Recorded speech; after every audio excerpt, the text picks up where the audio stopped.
So here's February 9th, 5:40 in the morning. All night long I had dreams about the book I'm writing. In so many ways it's consuming my thoughts. I found that I was writing sentences and was thinking about the various chapters. It's exciting that it is permeating my dreams. I have a feeling that I will actually finish it sooner than the entire year I had planned. Of course, I have no idea what it'll be like, what it'll be worth, but I can only hope that it is worth something. For now, I must not worry about that. I just need to plug along and keep going. So, there are lots of times that I have these thoughts that truthfully that I would never say to anyone. I mean, who would I ever say that to aloud?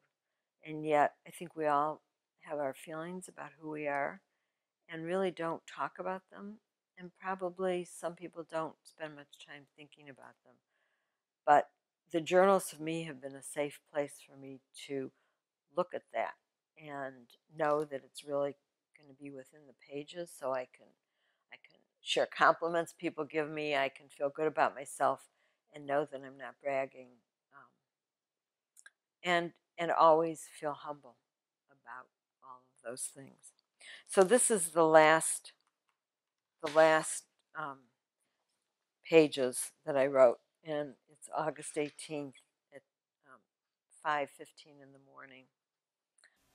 I asked Aileen for a word to help me find to describe the timing of my mother's death for my book in the author's notes. This is what she wrote. It seems to me, Merle, that your mother's death was not memorable. It was her life that was remarkable. Her death was anticipated, expected, and natural. However, the timing of her death was significant, spiritual, and phenomenal. Her death gave rise to the deepest of thoughts and profoundest of questions. What matters most in life? You summarized her values in your eulogy: knowledge, learning, teaching, sharing that which she knew with those who were in her inner as well as outer circles.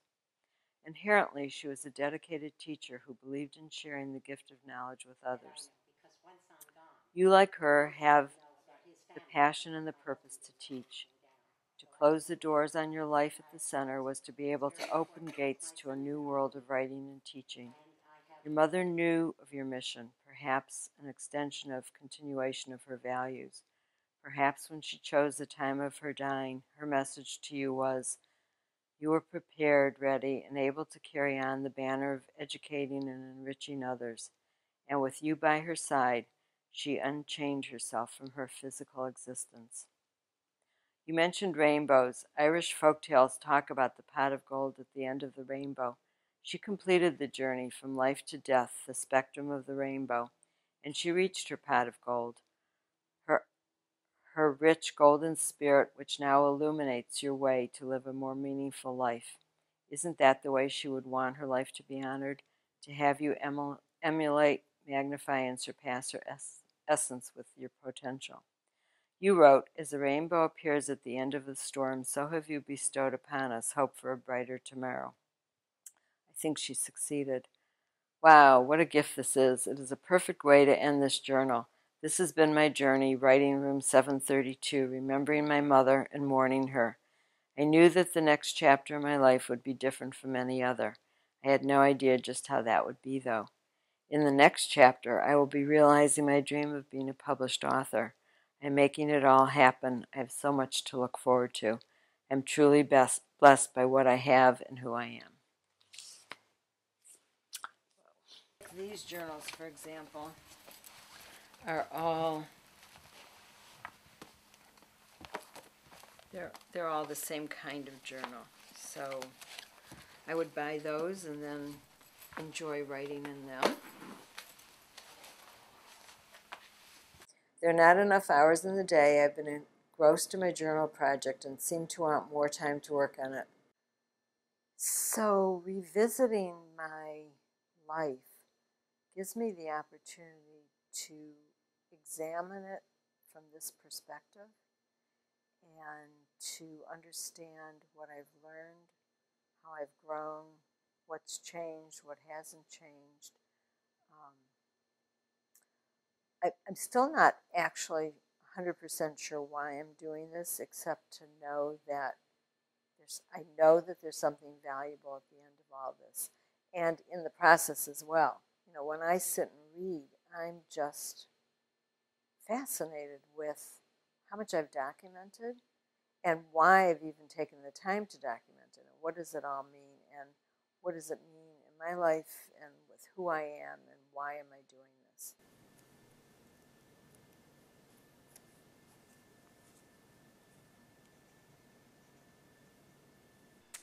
This was the journal that I wrote when my dad passed away. So there are all kinds of things. This is a list of things from the funeral home that um, that the funeral director talked about. And one of the things, I think I actually had said this before, but one of the things he talks about is shrouds. My mom wanted to be buried in a shroud. And he explained that a shroud is something that puts us all equal before God.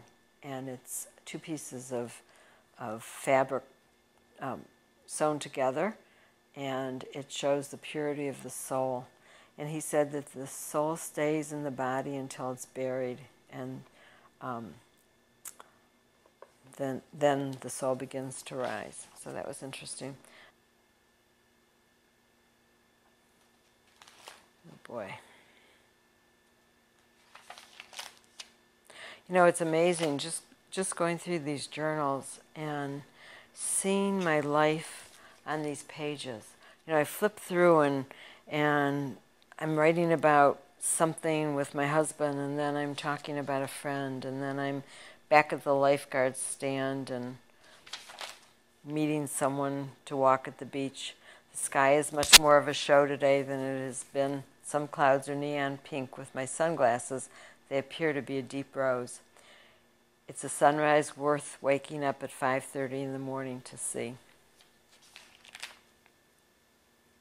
I have a record that probably very few people will ever have. And so that's so interesting too, to know that I've got this immense wealth of information about my life and to know what a gift it is. So when I'm doing this project, one of the other things I've been doing is I've been sharing excerpts about people. So for example, my friend Adele, we've been friends for almost 40 years. Adele is laced through my journals, and periodically I'll find an excerpt that brings back a great memory or something that we've just talked about, and I will send it to her.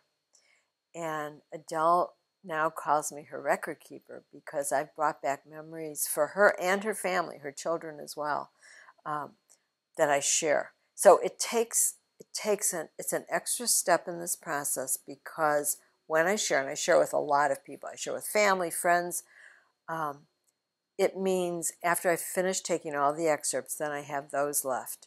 And then I have to go and send emails. So I type them up, and it's not stuff that I'm going to keep because it's really not necessarily about me, it's about them. So I send them the excerpts. So I type it up and send it. And inevitably, the response is fabulous. So just this weekend, I came across my cousin Stacy, who's a rabbi's wedding, and I wrote a piece about, I read a piece about the wedding and sent it to her, and she wrote back. She's in the middle of the high holidays, and she said, "This is such a busy time, and you have no idea how wonderful it was to have that memory, to just to stop and think and have a smile on my face, knowing, that someone has this." So that piece is great. And it's also great because it helps me to not do this alone.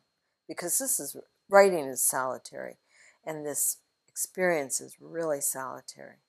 And there are people I can talk to about it, but very few. And, I can only talk about it so much because people have their own lives. So when I share it, it's bringing me the connection to people, which is interesting. The other thing about my journals is that it is a place where I keep confidences. So throughout my whole life, people have always confided in me. And I know that that is sacred. And I know that I have an obligation to never share that. So the journals are the only place that I could ever put that down. And so for me to go back and read those and realize what they mean is pretty interesting. Or else how much I've written about someone that I'm sure they would not be happy to know I have all this documented on their life. But that stuff is the stuff that stays and that will always stay in my journals. I think my journals give me the opportunity to really delve deeply into my life, and maybe thinking about them, thinking about my life and doing that would be more fleeting. But by writing it down, by committing it to paper, I think that it's more permanent. And it, we can think about something and maybe perseverate over it because it's just an obsession or we're trying to deal with it. If you talk to someone, it changes the conversation. If you write about it, it also changes the conversation. So, for example, when I go walking in the morning, I might think about a lot of things that kind of float in and out, or, like a meditation where you think about it and it's gone. But because I've thought about it and then committed it to paper, it gives a permanence to my life that I might not have had in the same way.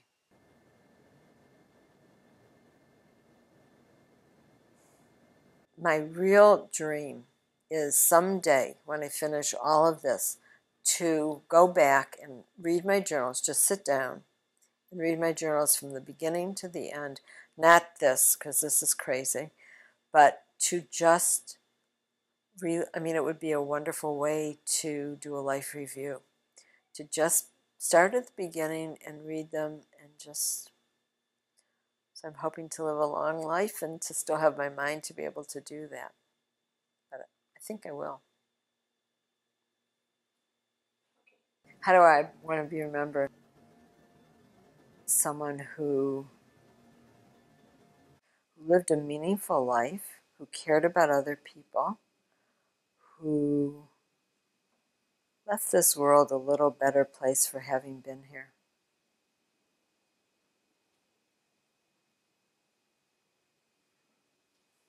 And who wrote a lot of journals.